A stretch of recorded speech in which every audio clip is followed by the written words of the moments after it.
r/rNuclearRevenge. 1 in 20 years paying the bitch back the bomb, buckle up. It's a long ride to the end, but oh so satisfying.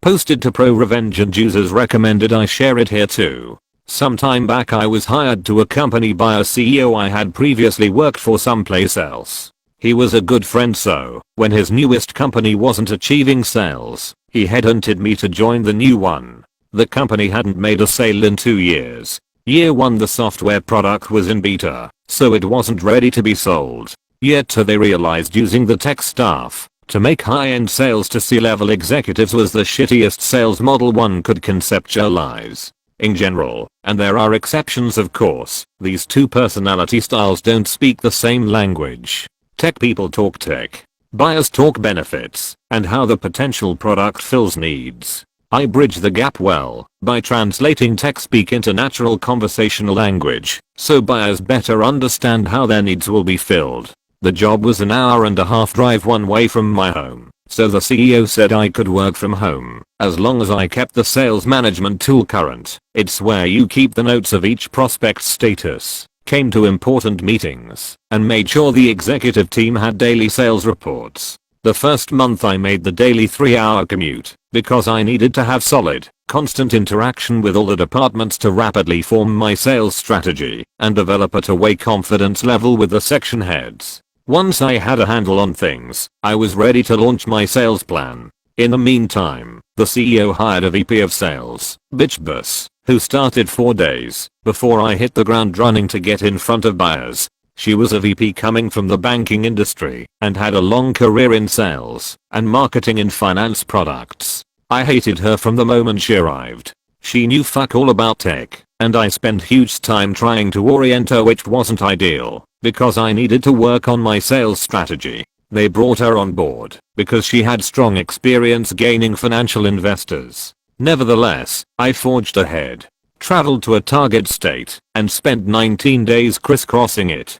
When I came back I had 17 contracts from buyers totaling about $2 million in sales. My CEO was overjoyed. Fast forward 6 months and now working from home, I'm rocking and rolling. Sales are strong. CEO is happy. Good things are happening. Bitch boss has landed an investor willing to drop $6 million into the company, and they are coming into town for a discovery meeting. She asks me to drive up because they specifically want to meet the salesperson. Seconds before walking in the door for the big meeting, bitch boss pulls me aside and says she needs me to back her up on lies she has told them. Basically she doubled my sales numbers. I told her there was no way I was going to do that. She says the CEO has okayed the lie. We get to the part in the talk where the investor is looking over my inflated sales numbers on the prospectus, then directly asks me how many sales I'm making a month. Bitch boss is behind him waving her arms, but I was having none of it and answered truthfully. He looks askance staring at the document which has the false number listed, while she's giving me the stink eye behind him. No one says a word. Dead silence. I ask to see the document and fates have aligned allowing me to solve the dilemma. I explained the first 2 numbers were transposed. They correlated well to my real sales versus inflated sales if you flip-flop the first 2 digits.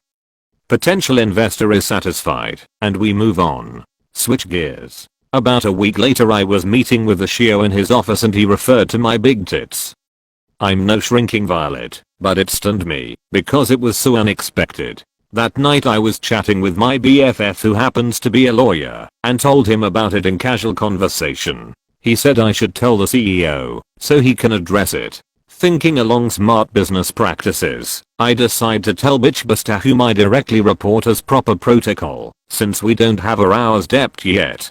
Side note, I also reported directly to CEO as a boss since my role was a muddy mix of sales and tech. The next day CEO calls me and I take him through it telling him it's no big deal, but to make sure he talked to CEO so it didn't happen again. He says he'll do it right away. 2 days later I check in with him and CEO still hadn't talked to CEO because the investors were in town. I gently push him to get it done and casually mention my best friend who happened to be a lawyer was the one who urged me tell him because any good CEO would want to know about it. I reiterate I'm not mad or upset. The only word he heard was lawyer. He went apeshit that I was bringing a lawyer into the mix. Now this guy was my good friend. We'd worked together at 2 companies for years. I calmed him down, or so I thought, explaining that I only wanted him to talk to Shio. I also told him I hadn't brought a lawyer into it, that I had been innocently chatting with BFF who just happens to be a criminal defense attorney. He seemed okay, and we hung up.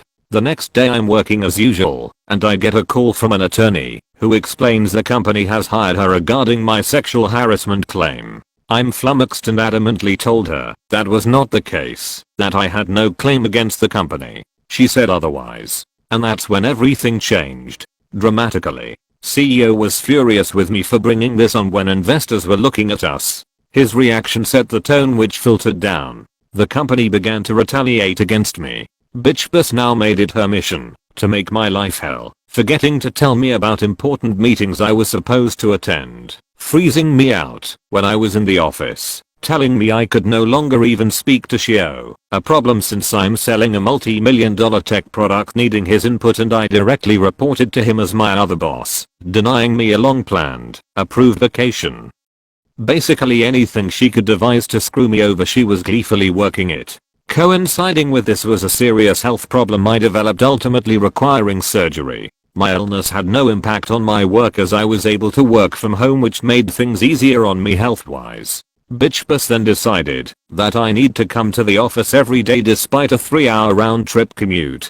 Now I know you're thinking why didn't I just leave, get another job somewhere else? I needed the health insurance. There was no way to turn around another job fast enough, and I had a complex surgery scheduled requiring 3 surgeons for my procedure. My doctor gave me a note for them which released me from having to make the daily commute, so I could continue to work at home. As long as my work didn't suffer, they legally couldn't force me to commute, especially since working from home was a part of my employment contract from the outset. The night before my surgery, bitch boss calls to tell me they've cancelled my health insurance. After hanging up with bitch boss I collapsed on the floor in a faint.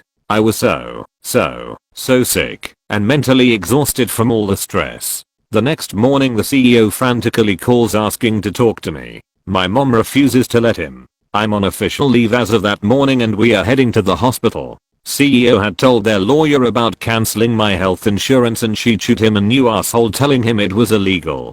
They immediately reinstated my insurance. In the 2 weeks I was out, my mom had found a lawyer for me as it was clear shenanigans were going on. I still needed them as an employer because I was in no shape to rigorously job hunt while recovering. Turns out all the bullshit they were doing to me is illegal. Companies aren't allowed to retaliate against employees when they report nefarious acts against them. I met with my new lawyer who said I had an excellent claim for retaliation and took me on. He said I had to continue working there while he did his thing to stay within protocol while he filed the EOC claim. Now it's time for me to return to work. The company had relocated, planned, during my absence and bitch boss refused to tell me where, so I couldn't come back to work. Company lawyer told them they had to tell me, so bitch boss gives me wrong directions making me late on day 1. I walk in the new office, and it looks like any other place except for one thing.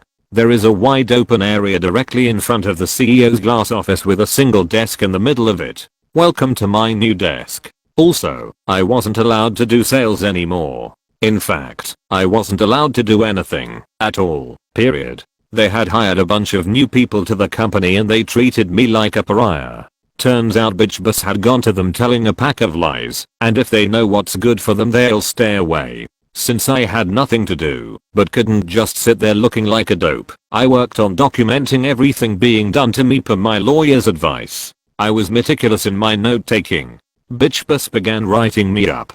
Stupid stuff like not answering my phone on the first ring, and for asking questions during company-wide meetings, asking to see my personnel file which employees are legally entitled to do, although not entitled to photocopy any of it. Each time she wrote me up, I had to sign the write-up. There was a space for me to reply to it, so I consistently wrote, "I do not agree with this assessment." It infuriated her so much, she wrote me up again for writing the statement that I didn't agree with it. There were several instances where she called me into her office and literally began screaming at me loudly and enthusiastically. I wouldn't engage though. My standard answer to everything was okay, which made her apoplectic. At one point, she's inches from my face screaming, her face beet red, and I just sat there with a dreamy expression whilst envisioning her blowing a vein in her head stroking out. I infuriated her with my equanimity. Still and all, I was in it to win it at this point. It didn't matter what new humiliation they dished out. I took it all with a bland face, then went to my desk and documented it in my notebook. She loathed my notebook, sure that I was doing exactly what I was doing. Documenting.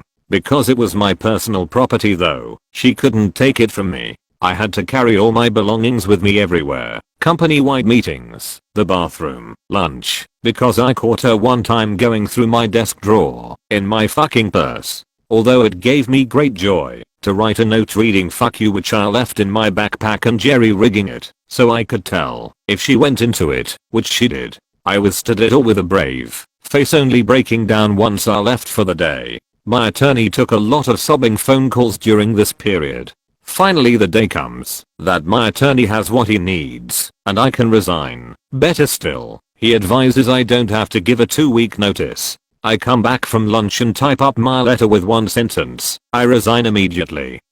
I take it into the our guy, who also took part in their evil machinations, and hand it to him. His mouth forms an O shape and he half stands up from his chair as he reads it. He looks up, and I give him a smile and say bye bye, just as sweet as pie. Walked out the door and drove home feeling mighty fine. 1 month later, my lawyer and I are at the EOC office along with the CEO, bitch boss and their lawyer so the EOC can review my claim. In my state, you can't just bring a lawsuit against a company for things like harassment and retaliation.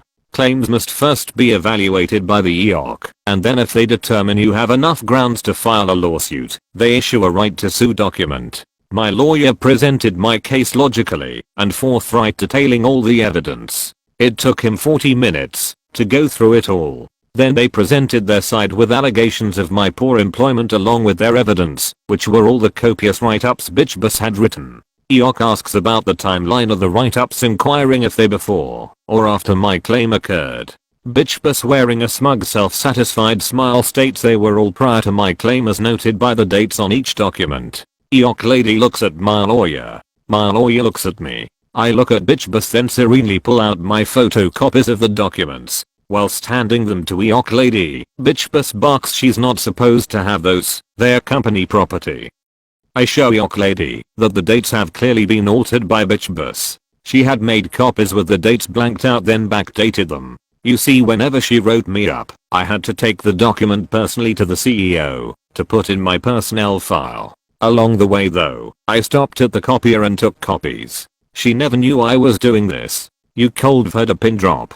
EOC lady reviews the copies and slowly sets them on the table. She didn't say a thing for a long time. Then she spoke. I can remember her words exactly to this day. I've seen a lot of ill treatment and illegal undertakings by both employees and employers, including forged or altered documents, but I have never seen someone so incredibly stupid to present documents this easily disproved. Not only are employees entitled to receive and keep a copy of formal write-ups, but reading these ridiculous allegations, it's obvious you are trying to manufacture your case. She went on to say I had a clear case for a lawsuit, and moreover I would win it. She recommended their side go in another room and determine a settlement amount to pay me immediately or risk the lawsuit. They went to a nearby office and I could hear the lawyer dressing them down. Words I heard included "lead to me, lied to EOC, presenting false documents, broke so many laws, figure out a number big enough to pay her so this doesn't go to court, because you will lose." They came back with a $50K offer which we accepted. My lawyer and I left, then did a football touchdown dance in the parking lot. Looking up at the EOC window, I could see bitch boss in the window looking miserable and crying. She had just been fired. That was my year 1 revenge. I'm not a hateful person. I get mad and get over it. But for bitch boss, I nurtured hatred and vowed to one day get revenge. So I kept tabs on her and discovered she opened a finance marketing company after she was fired. Then I waited a year before exacting my petty delight. For the past 18 years, I've executed a wonderful soul-refreshing project. Each year I go to her website and write down all the work email addresses and phone numbers for the employees. Then I subscribe them all to get more information from places like online schools, online insurance companies, all those bullshit aggressive organizations that keep your contact information longer than a gypsy fucking curse while trying to sell you stuff. The last few years, I've subscribed them to an email bomb service, where the service takes the address and instantly subscribes it to 1000s of newsletters, request for more information feeds and other online buyers of email addresses for marketing services. I tested it with a burner email, and it wreaks havoc on your inbox with thousands of emails received within seconds, and they never fucking stop.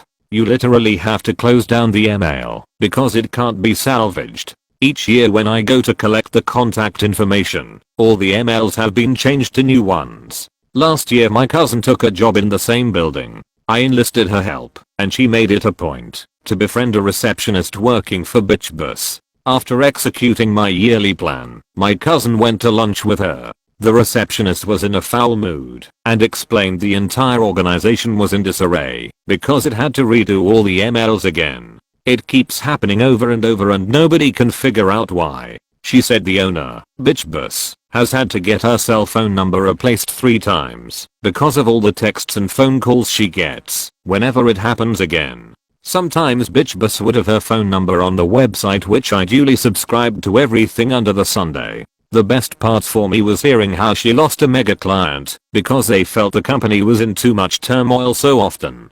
The thought of this keeps me warm and cozy at night, and I sleep so very well. Edit. I forgot a part of the tale. A redditor mentioned that if the investor pulled out, that would be a neat twist. That jogged my memory. The investor did pull out. Once I left the company, they couldn't duplicate the same scale of sales revenue I had been generating, and the investor got skittish. The company did go on to success, sans Bitch Bus and CEO, but it took them much longer due to this fiasco.